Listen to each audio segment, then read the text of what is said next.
marka hadda askari dili jiray haddaan dhalno dhammaan askarta mida dilin male si loo garaacay inuu soo bandhigo si loo garaacay inuu kaliya way garaacay marka kaliya weesha dadka geeyo habeen waxa dhacday laba boqol baa la saaray xabista labada boqol inta biyo lagu rusho ee la dul maro digta laga dhigo ya iyo qaabo ma kuru isku xiray.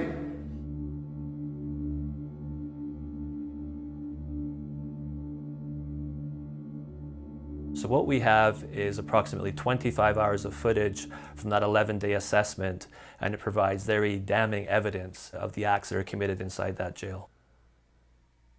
The majority of the detainees in jail Ogaden are there because of perceived support for the Ogaden National Liberation Front, which is an armed opposition group. markii la bixiyo meel halkaas oo madow baa la geynayaa waxaana lagu su'aalayaa marka horeysa ururka onad waxa tira waan taageersanahay waan jecelahay marka tira anigu ma jeceli mana taageersani waxa lagu xidhayaa labada luqad katiinad baa lagaga xidhayaa labada gacanood katiinad baa lagaga xidhayaa si aadan u nuxnuxsanooda u dhaqdhaqaaqin Somali fig baa lagu dhahaa waa la figeeyay marka figta lagu haya gacmaha ayaa la isku xidhaa waa taas hadda saas igu taala tan kalena waa sidoo kale.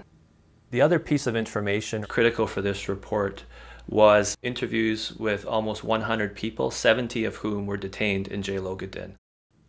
badeel baa saa loo dardarayaa sidii gobashii baa marka saa loo fidinhayaa kadib marka dadkii qofkii oo ka carcarari karin oo labada gacmoodna ka katiinadaysan laba lugoodna ka katiinadaysan baa dabkii lagu galgalsiinayaa si uu ma aragtay ugu gubto oo intuu cabsado waxa laga raadinayo oo sheego.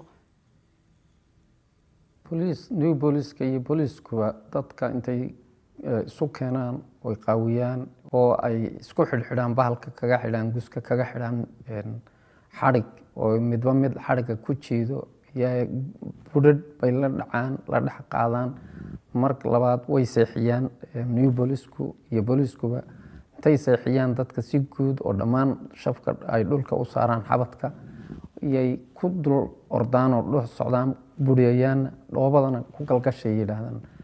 A number of prisoners described being taken for individual interrogations in room number 8. This was a room that was had a series of very small rooms. A number of people described being chained to the wall of that small room. It was dark, they could not see any light. Waxa laga yaabaa inta kor lagu qaado in madax lagu soo fooruriyo sida lagu fooruriyo oo lugahaagina kor laga soo lolo. Waa biyahaas iyo sawirkii oo qabow oo biyo intii la mariyay qoyan oo aad dhex taagnaan si adoo kor lagu xidhin tagtinada ugu xidho kor laga soo lalminayo.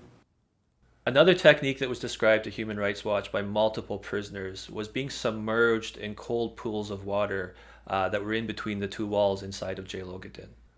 barkada marka biyaheedu waa baraf qabow sida hadda barafka kulku halkan ka daayo kala qabowgaas aniga wax lagu qaboojiye ma garanayo laakiin inay qabow tahay baan arkay halka rag iyo dumar ba markaa lagu guraya dadka waa la qaaqaawinaya oo maryaha laga wada furaya.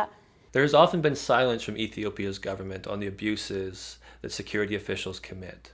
But in mid-June, Ethiopia's new Prime Minister Abiy, admitted that torture was a problem in Ethiopia's place of detention in an address he gave to Parliament. This is a really positive step. But what we hope now is that the perpetrators identified in this report, including the Somali regional president Abdi Ili, are held to account for the abuses that happened there.